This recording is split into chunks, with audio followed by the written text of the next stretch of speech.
A lot of creators want to post on social media, but they're afraid to show their face. And I get it. There is a lot of responsibility with putting yourself out there. And that's why I think it's so interesting, the rise of faceless creators in the social media landscape. If you head over to Instagram and type in the words faceless marketing, you're going to see close to 976,000 posts tagged with this. Now, this number is obviously going to continue to grow because faceless marketing is on the rise. So let's go ahead and first start off with a few definitions, talk about faceless marketing, especially if you as a creator want to get into this space. You want to post, but you don't want to show your face. Well, this is going to be something that's going to be really, really interesting to you. Be sure to like this video, y'all, if you do, so I can know our team can get the notice that you want us to make more videos on topics like these. So very quick definition, a faceless creator, it's what it sounds like. A creator that does not show their face. They are showing their lifestyle, their business. But again, their persona is not in it. Instead of focusing on creating brand identity and personal brand and personal brand and personal brand, they're focusing on creating more of a brand identity around lifestyle or business. So we're going to get into it. We're going to get into examples. I'm going to also share benefits of why this benefits creators, benefits brands. Brands are buying into this whole faceless creator thing too. So a big concern amongst my community, because what I talk about on this channel are brand deals. People are like, can I get brand deals without, showing my face? And I think back in the day, a lot of us were like, no, you have to show your face. But then it always comes down to the proof is in the pudding. Are there brands out there that are paying faceless creators? Yes. Will human content always, I think, outperform faceless content?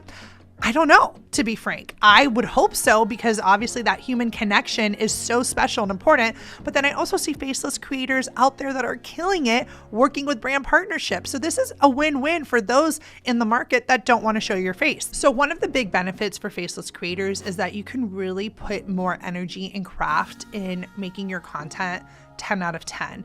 This requires a different type of energy, right? So if you're a faceless creator that's showing off your environment, this means staging and setting up your environment. You have to put effort into that, right? Especially if that's what you're showing. But it does remove the pressure of putting yourself out there. One of the biggest benefits is being anonymous. A lot of people want to keep an anonymous profile. They, value their privacy. They don't want to be putting themselves out there. And that is probably the biggest benefit of these types of accounts. When you think about a faceless account, if you're not on it, then you can also have other people support you. It's really interesting, but here at Sidewalker, it's me. I am the face. And if I get sick or tired or want to travel, who's going to sub in for me? No one. People are attached to me at this company. But if I had a faceless account, anyone could technically jump in and create the content. And it allows that creator to kind of take a step out, take a step back, which is super interesting when you think about things like burnout and overwhelm, because you can get support to support you in developing the content. For some people, posting about their lives or doing whatever is uncomfortable. I've actually never really even shared this, so you guys get to hear this first, but it's interesting because, I have my business life and I've been in influencer marketing forever, but I'm also have other parts of my life. I go to pick up my kids from school. I know there's parents at the PTA that watch my videos, or my kids' teachers that follow me on social. And while I have grown my entrepreneur muscle to not really care who watches me or how that kind of plays out, our dog walker just followed me the other day. I'm like, why are you following me? So there is this idea of having yourself be put out there. For some people, that's uncomfortable. And for others of us, we grow past it because we love what we do more than we're uncomfortable. The thing about being a faceless creator is that you tend to get really, really niche, right? So for example, some of the ones that I follow are in the food niche. They're literally just showing cooking recipes. That's it. That's what I come to them for. Expertise on cooking, healthy eating, how to make stuff, right? And these type of accounts, it's I just see the hands and I just see the hands cooking, and I'm not attached to the creator, but they tend to be very niche. Faceless accounts, if you are going to go the faceless route, you do probably want to pick a niche more than, a lifestyle creator, because lifestyle, we can kind of talk about all the things, but especially I follow a lot of home interior design, faceless accounts, because again, the content is what I'm following, not the person putting it together. I don't care about the interior designer's life and what she does and how she goes to work. I care about her product and what she creates. So This is oftentimes really great for people that do have that end product to share, like the cooking video or the interior design. But then again, we see a lot of faceless creators that are just showing their lifestyle, like their cozy lifestyle. They have this like aesthetic way to them, and people are curious and they want to watch. And, you know, we're not watching it for the person, we're watching it for the aesthetic of the content. Also, faceless creators from a monetization perspective, we're going to talk about why this is good for you for a brand side. But in terms of faceless creators, I've also seen a lot of creators, you know, sell their content to stock sites and stock footage sites because, again, they are creating sellable lifestyle content, but it's not about them, so they don't mind selling it. Now, here's one of the drawbacks, and I'm going to be frank, and I think this is one of the reasons brands like faceless creators is because it's less expensive.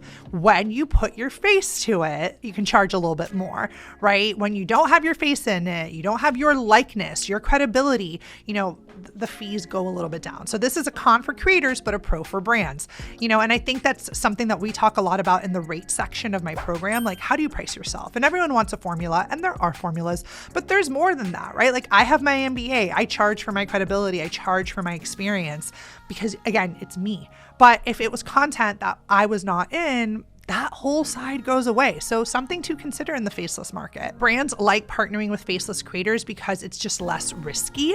You know, there's not this idea of like, what if the creator that you do something gets into a huge scandal? Faceless creators don't get into scandals because that's, again, not the mission of the page. Like the interior design account, for example. If that interior designer goes into a messy divorce or something, none of that drips into her content because that's not what people go to her content for. So there is a really nice space between personal and biz, but from a brand perspective, there is that safety, like it's safe, brand safe, it's very marketable, and it's easy to tag and work with that creator because from a reputation management standpoint, we don't have to worry that this creator is going to go off the rails. From a monetization standpoint, y'all, I wanted just to quickly mention that faceless creators are not limited to Instagram. We're seeing a lot of them all over on YouTube, on TikTok. From a monetization standpoint, we're seeing a lot of faceless creators on TikTok Shop. You know, they're selling products without showing their face. And this is something that's continued to rise and rise. And that's why I think it's interesting that it's not Instagram specific, but it's all over. One of the most famous styles of faceless accounts are pet accounts, right? A lot of the owners, again, you don't know about the owner, you know about the pet.